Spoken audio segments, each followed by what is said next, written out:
Okay, so this is me playing Fenix, or Phoenix. I prefer Phoenix. I say Fenix because I look at the word and there's the E and the I and whatever. Anyway, I cited my ally was playing Carex, and I was talking about how Fenix could benefit from carriers, where I didn't think that Carex really benefited that much from making a carrier swarm.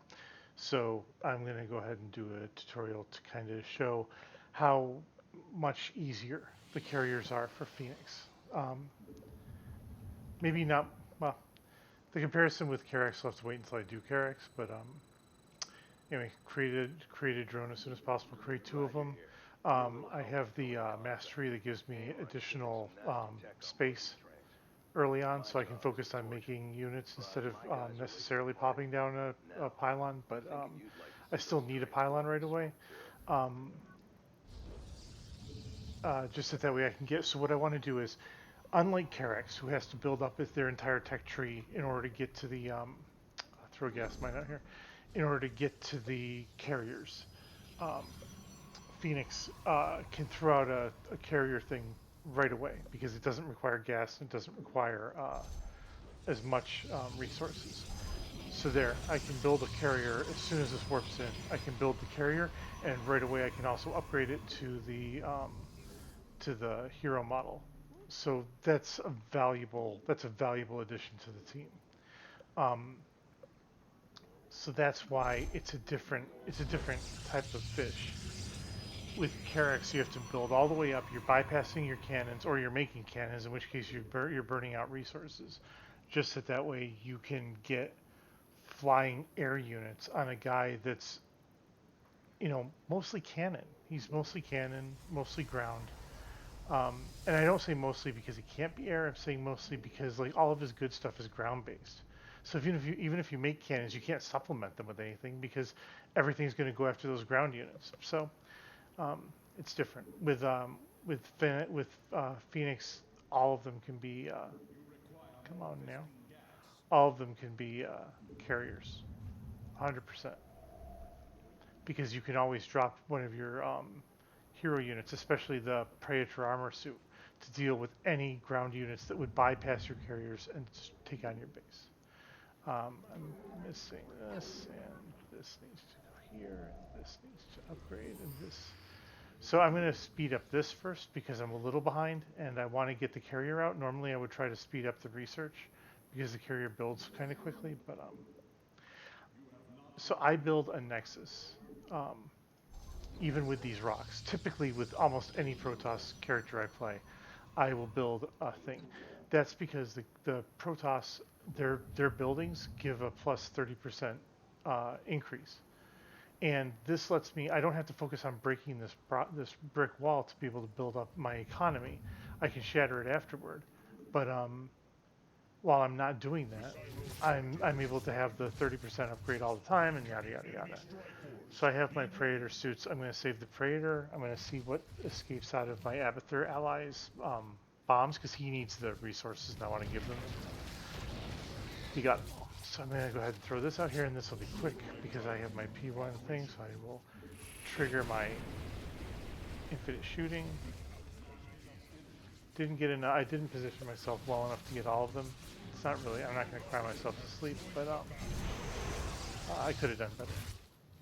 There's my Clolarion, who is awesome. I will give him a little friend to hang out with too. Good thing about having Clolarion out is that all of your unit production can go to him. I'm going to increase the carrier. I don't really see. I know that this is a beneficial thing, getting the bomb enemy ground units, but releasing all the interceptors immediately is just awesome. It's so good. Clolarion has enough time. I'm gonna. Oh no, I'm not.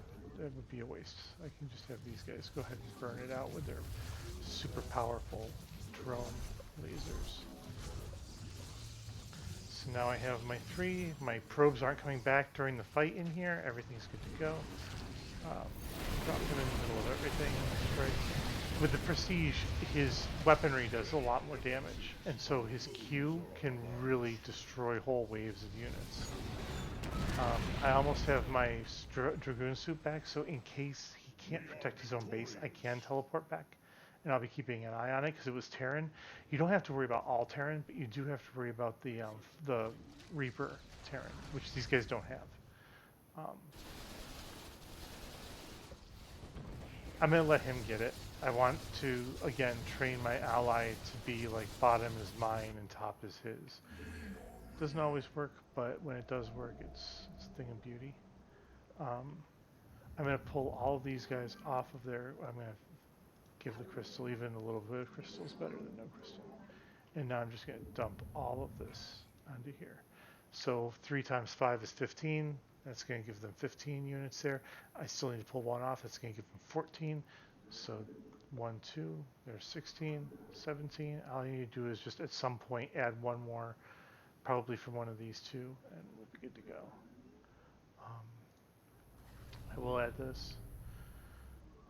And now I have 760. So what I can do is I can throw down 2 more of these. I'm going to need 1 of these for my attack, and I'm going to need 1 of these for my shields. I don't build up the armor because carriers have so much shields, and they're air, so they don't get attacked. They get attacked by like half the units in the game instead of all the units in the game. So there's really no point in building up their armor. But I will build up their shields and their attack damage. I bound all of them to 0, and I will have them find Clolarion when they spawn. I'll check to make sure all the time that I at least have 1 in the queue all the time. I'm going to bind, as you saw from my other tutorial, I'm going to bind my upgrades to 7. Hit S, Tab, E. I'm going to look to see if there's anything dangerous. Not really, but I'm going to throw out, because he regenerates immediately, I'm just going to always shoot to hit all the cars, because it does his blast damage to every car it hits. There was never a doubt. That's a lot better. I usually try to fire into the momentum, so that way if the train's coming, I'll shoot from where the train came from, rather than where the train is going, unless there's, like, my ally isn't paying attention and missed some units or whatever, and there's a side effect, a side benefit to bam bam. So now we have 3 of these, and we have 3 of these, so I can go ahead and throw my 33% additional speed bonus to this. That's going well. And then now I need to be, I was a little late on it, but it just occurred to me. I'm going to dump, I have a ton of cash, I'm going to dump a bunch of pylons. I like to build my little pylon farm up here, so it's out of everybody's way. Especially playing with a Zerg ally, I know that his overlords aren't going to require the additional area. And being Zerg, he needs to build his guys locally. Honestly, so do I, but sometimes as Protoss, if you're building a ground unit, you warp them into an area instead of building them locally. When I say locally, I mean that the units come from a fixed point. They aren't dropped like Raynor does, or like some of the Protoss do, where they can be dropped where they're needed instead. So I see he's coming up here, which is fine. He needs to build up his forces. I'm wary that he doesn't. He's probably using F2 to grab all of his units. You know, who doesn't? But it would be better for him to bind his military units to 1 and tell his overlords to follow, because I think that he's going to end up getting his overlords under attack, or he's going to have to manually adjust them, which is what he's doing now. This dance he's doing is basically exposing overlords. If I were him, I would also probably pop these, make them go up, so they don't move, and then drop them down, maybe bind them to a key. But he's not doing that, so I have to be aware that since we're playing Terran, and since his overlords will probably die, I need to make sure that I have observers for my carriers, so I don't get caught out. So I'll do that now. Check my upgrades. See, I need a Twilight Council. I spaced that. That was my bad. So V, C. It really benefits to remember the hotkeys associated with what you're trying to get done. You can be upgraded though, because you just care about this, and I had to have this to build the carriers. So you can upgrade the weaponry all the time. It's just the shields that require the Twilight Council if you're like me and you're a complete wand about what you put in there. So I see already there's a Wraith in there. or a Banshee. I forget which one they have. I think it's a Banshee that fires only on ground, and that's what they're. No, it's a Wraith. They have a Wraith there. So I need to see if, yep, I do, and I will change this to here because I need that right away. What I'll do in the meantime is I'll hit Q, lock them in so I don't take any more damage. I don't want my guys to be destroyed. I see new guys floating in, so I'm going to throw out new guys. I hear my little detector coming out, but that reminds me too that I need to upgrade the detection. So what I'm going to do is I'm going to take this guy, I'm going to bind him to 4. So now when I attack, I can be like, oh yeah, and I take 4 and I can either throw him up or I can bind him to Clolarion separately or whatever. I really wish my ally wasn't up here. I really wish he wasn't up here, but he is. It just is redundant. Now he has to come up here. He's not doing any damage to the train. He could easily mop up the biomass after I destroy them. He's not throwing down his little bursters, so there's no difference between me killing them and him killing them. And his train is now further along. So stupid. Such a waste.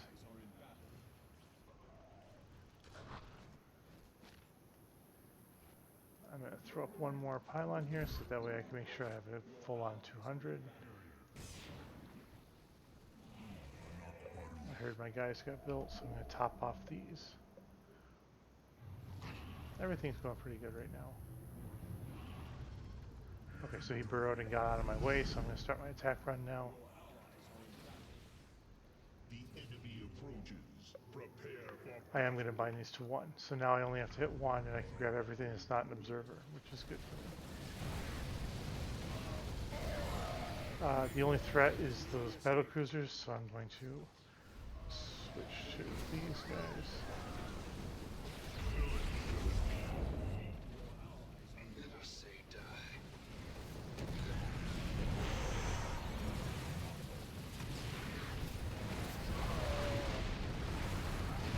Okay, he left the game because he's a fucking retard.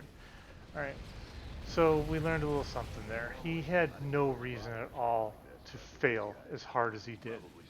Because he wasn't paying attention, because he got just consumed by just whatever, he couldn't do what he was supposed to do and he failed. I guess I can play this out. Kill that battle cruiser. Battle cruisers will eventually wear down your battle cruisers will eventually wear down your carriers because they'll just keep you mottoing until they die. But I find that the AI doesn't really calculate the threat the same way, so it won't keep hitting the same carrier with the same Yamato gun. Control C, take him, pull all my guys over here, because now that's the life I'm living.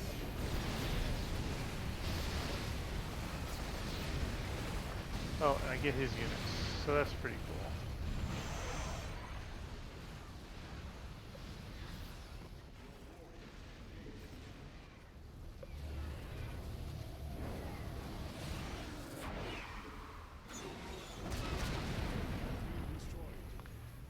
He's got a lot of crap that he didn't deal with. I'm going to go ahead and clear this all out, so that way things are cleaner. I don't have to deal with any stuff. I don't. His observers, his overlords aren't as useful as my observers, so they're a liability. So I'm going to W. I'm going to make them stand still, and then do what I do. This isn't that big a deal. Even in death, you can see that he's just paying attention to something else. Maybe he was looking at me and being like, he's not going to help me. But, you know, I did all the work. You're the one who was out of position. Now, to be completely fair, I also didn't communicate to him that top was a thing. But I didn't help him on any of the bottom, and I took care of all the top, so... You know. Que sera, sera.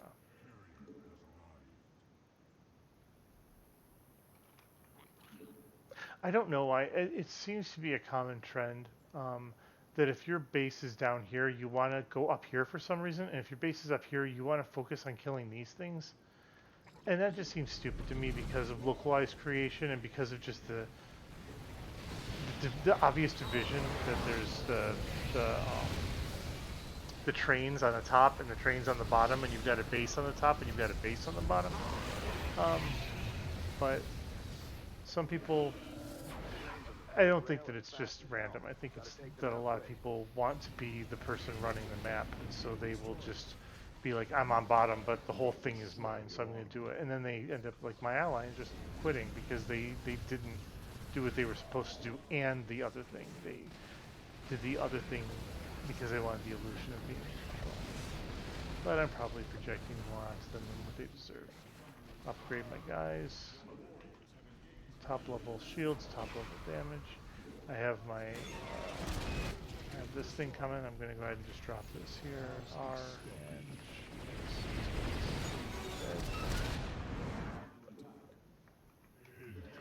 okay, this is predictable. It's not that big a deal at this point anyway. Throw him up there for that. My guys for this.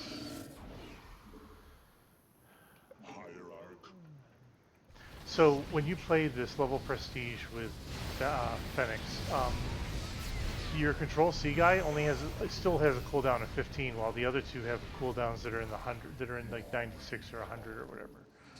So these have like a 2-minute cooldown, where this guy only has a 15-second cooldown.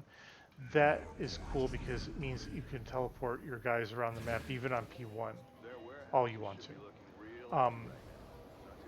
Also, he's affected by the 100% increased damage and energy regeneration increased by 100% while in storage. And he's also lasts 20 seconds. So no matter how many times you teleport, you get that back when he respawns. So just keep that in mind, that really your prestige only affects the armor suit and the Clolarion Dragoon suit. It doesn't really affect in any negative way the Cybros. But it also means that I can pull something like this out. So Control C. I can lock you guys down. I can lock you guys down. I can lock you guys down. And he'll get back all that energy. I'm disappointed in my ally and a little sad that he left, so I'm just going to focus on the train instead of doing a lot more. I missed a train because my ally missed a train, so I actually can't go crazy on this. Because the game ain't over yet. Send this guy out to deal with that.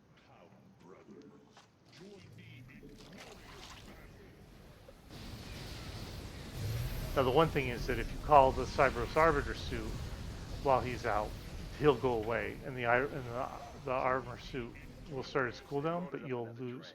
So if I hadn't killed that, hybrid here, he would still be out there then, because the armored suit would go away and I have to deal with it manually. And so you can see where the carrier swarm with Fenix is very strong. I don't even have all of my carriers, and I could have gotten all my carriers. I just, at some point, there was just diminishing returns to even building them. Nothing's going to get through them. If I found a force that was big enough, I would do something like this, and then Q.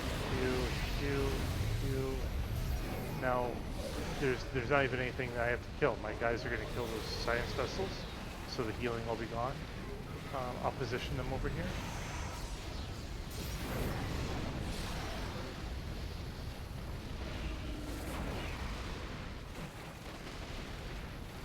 I'm really disappointed in my ally left because he didn't have to do anything. He just had to take care of his stuff. And I know it's my fault for not communicating to him, but I tried to make it as non-verbally. I wasn't trying to be confrontational. I wasn't trying to be take bottom. I was just trying to be like, look, clearly I have top. Clearly I'm not moving to bottom. So can you do what you're supposed to do? Anyway, that's me complaining, and I'm sorry. So let's take a look at the score. He's going to have a good score because his units are left in my care, and they follow me around. Not a great score, but... So 345 with Fenix. I only produced 80 units. He's Zerg, but Arbiter doesn't produce a ton of units, so this isn't surprising. Had higher resources. He he left. So this is going to be reflected in the score. So that's that.